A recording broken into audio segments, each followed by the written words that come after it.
Alright, so I've got my green base down, and the next color I'm going to be using is Cardic Flesh by P3.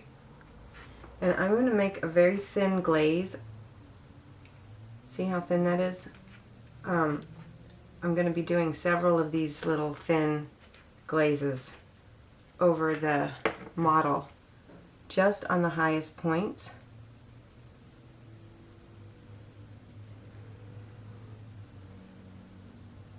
And at first you're not really going to see it much. But just push around the paint so that little bead of paint goes into the creases of, you know, whatever shadows and stuff she might have. There we go. See how that's layering up now?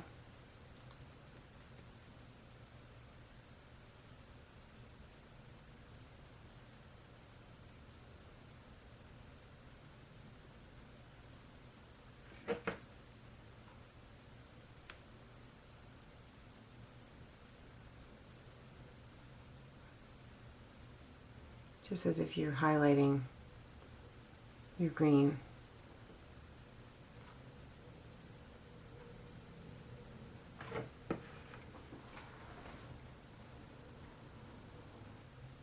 I'm trying to get this as to be as smooth as I can. And then on her shoulders, because anywhere there's going to be light hitting, that's where we're starting this layer.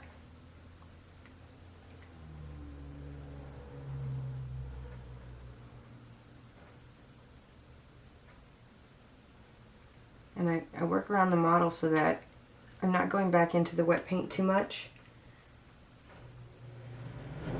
Letting it dry. The thin layers will dry pretty quickly, especially if you live in a less humid climate. I left her lip a little bit dark because that's going to be colored by a different color. I guess you could highlight that too, actually.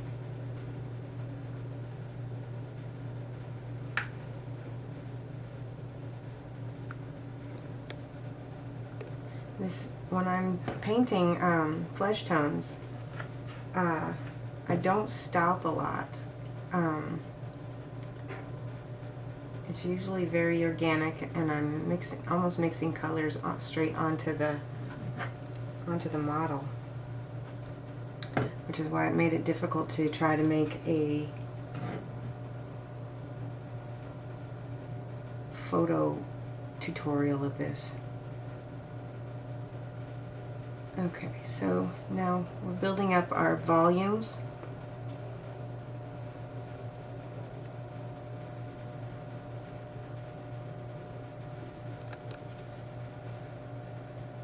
Continue highlighting.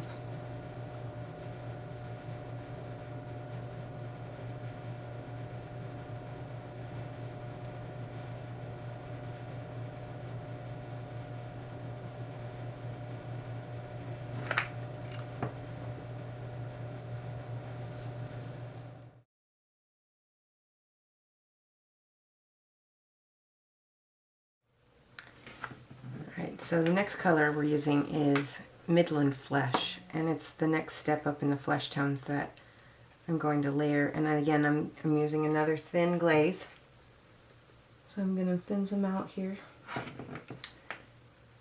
And now we're highlighting the next highest points.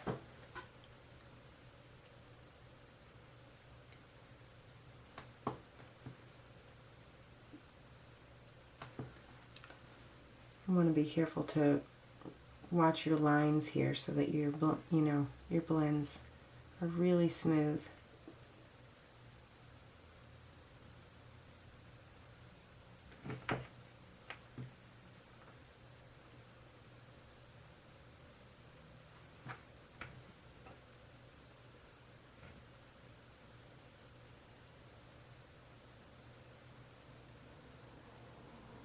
With this lighter color, I can go into the green just a little tiny bit in some spots if it's a thin enough glaze.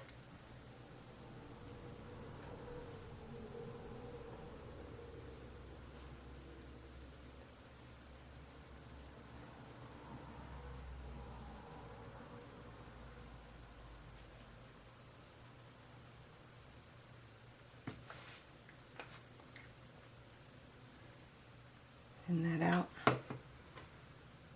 If you get too much on the brush, I always have a paper towel handy that I just touch it and control it.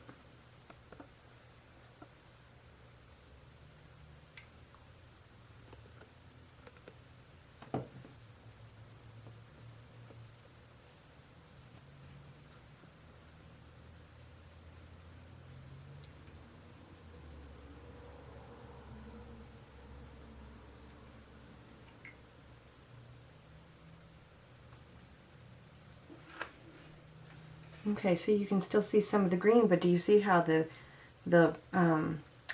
Cardic flesh and the Midland flesh have layered over the green, and it gives it depth because technically red and green are complements, and the reds in the flesh tones are complementary to each other, so they're like opposites. So.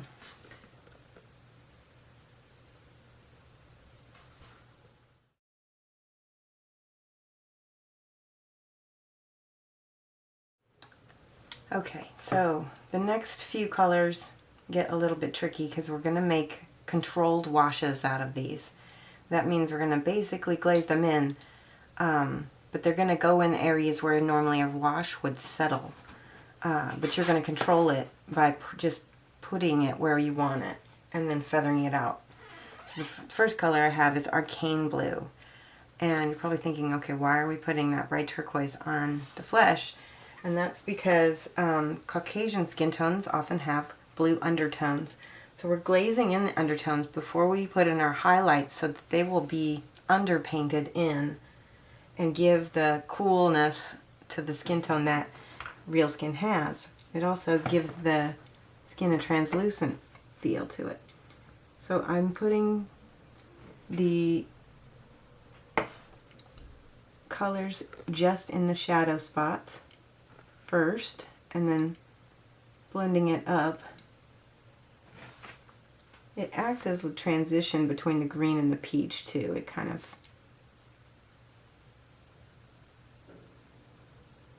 the eye will blend it, especially since it's such a thin layer.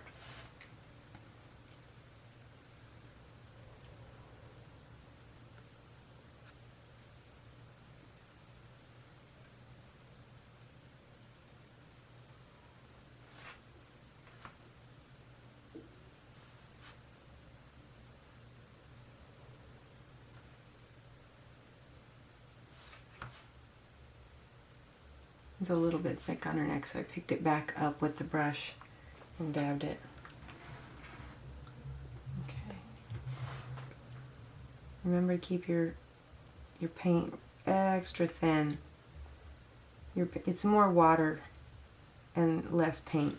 It's almost like a watercolor technique. Well, it is a watercolor technique. Yeah, I'm putting that shadow in the eye sockets also. You'll see why in a minute.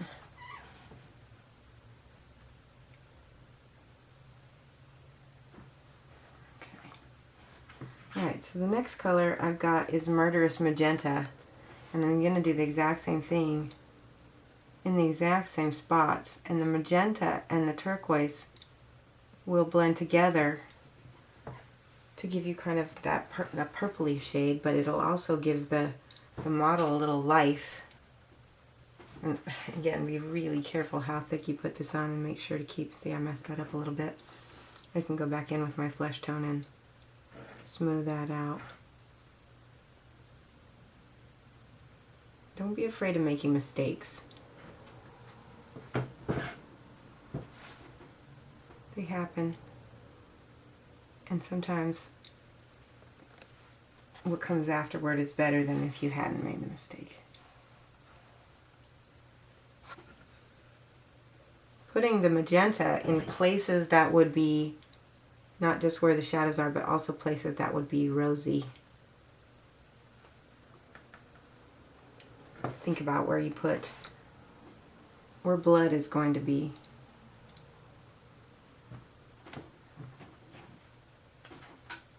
Okay.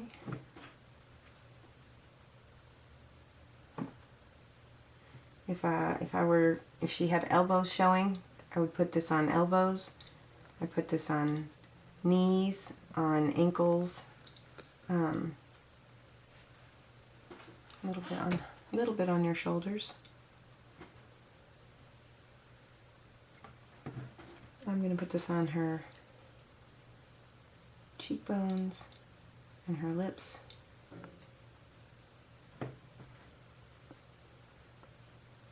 There's that big blue splotch right across her eye, so I'm going to go back into that and fix it. This has darkened up the skin pretty good. And so now it's time to highlight.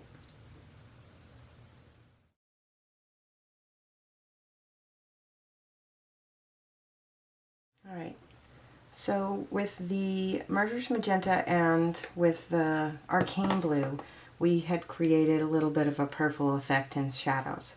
So for highlighting, we're going to want to use Moldy Ochre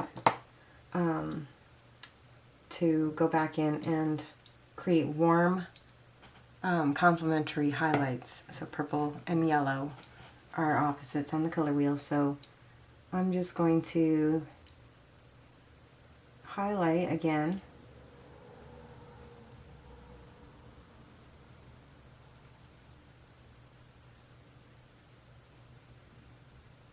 Where sunlight would be hitting. It's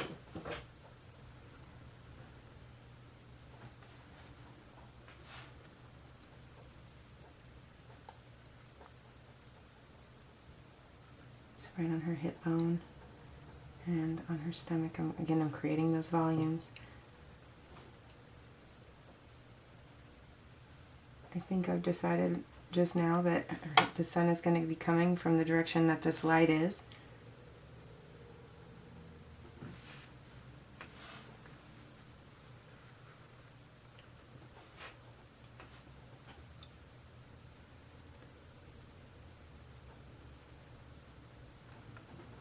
So I want to highlight here first on this side of her face.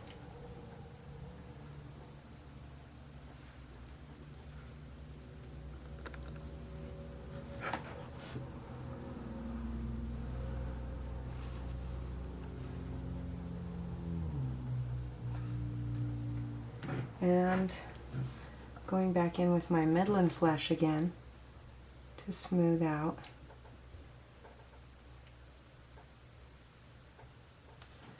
And basically glaze back in some of the flesh color so she doesn't look jaundiced. And maybe even a little bit of the Cardic Flesh again. He's got a little bit more peach in it, so I can make a thin pass over all the colors to bring those together.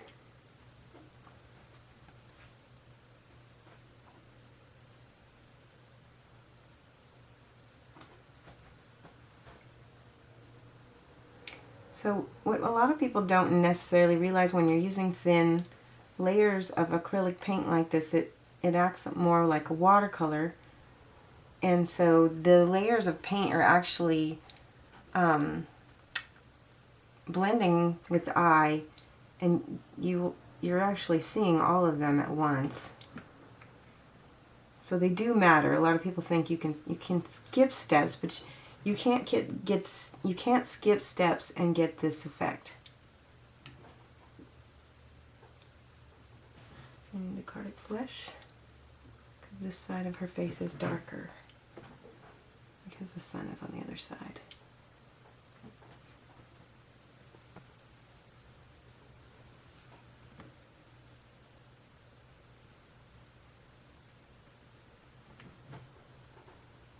Alright, we're getting a really pretty skin-like tone now. And the next thing I'm going to do is use an ink wash.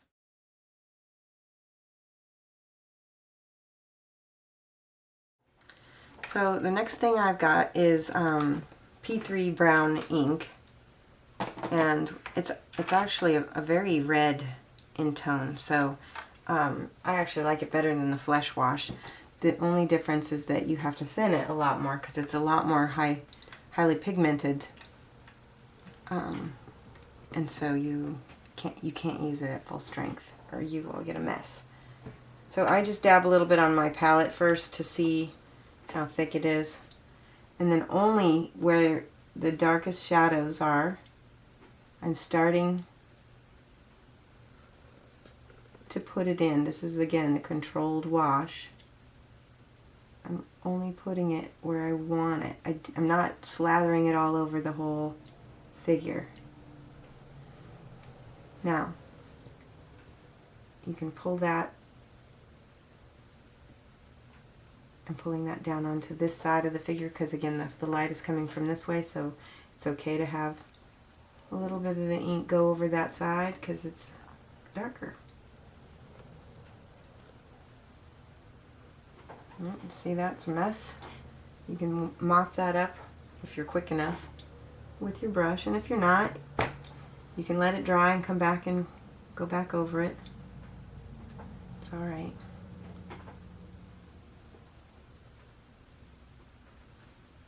It's again another reason why you want to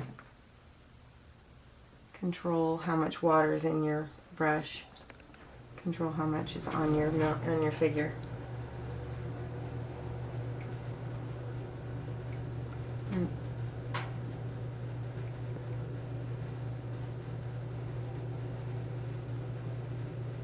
See that right there? I let the ink dry a little too fast, and then I picked it back up, and so there's a little spot.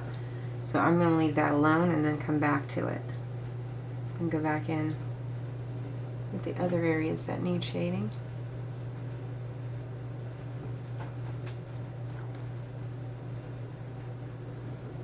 Around her hairline, and in the ears, and under the chin, and in the crease where the mouth is, and in the eye sockets.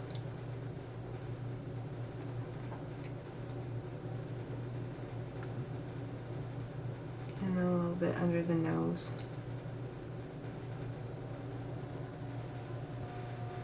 If you do thin enough layers, it takes a lot to mess it up to where you can't save it.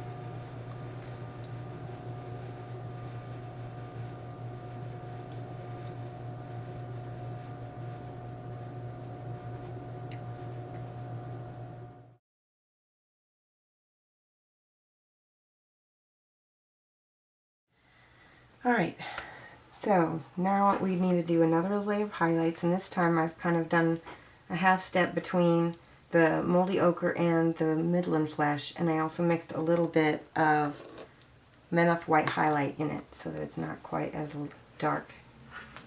And I'm just going to go back in and again highlight those spots that sunlight is going to hit.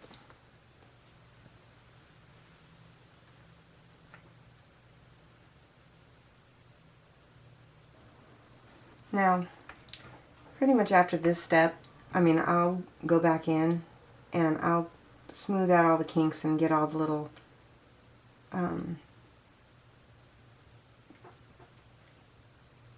jagged edges cleaned up, and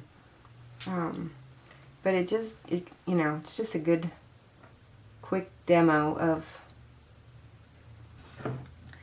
how I get to my flesh tones, and then this is also why it's so difficult to demo with still photography. So I just wanted to make this so you get an idea of what I go through for my steps to make flesh.